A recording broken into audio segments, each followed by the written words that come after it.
The gender pay gap stands at just over 9%.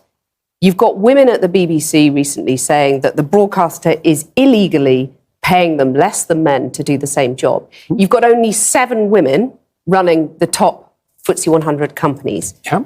So it seems to a lot of women that they're still being dominated and excluded, to quote your words back to you. It does seem that way, but multivariate analysis of the pay gap indicate that it doesn't exist. But that's just not true, is it? I mean, that 9% pay gap, that's a gap between median hourly earnings between men and women. But that exists. Yeah, but there's multiple reasons for that. One of them is gender, but it's not the only reason. Like if you're a social scientist worth your salt, you never do a univariate analysis.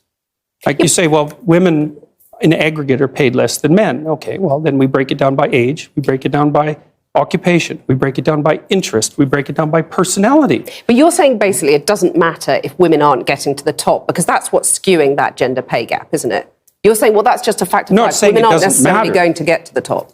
No, I'm not saying it doesn't matter either. You're saying I'm it's a fact there are of life. multiple reasons for it. Yeah, but those reasons, why should women put up with those reasons?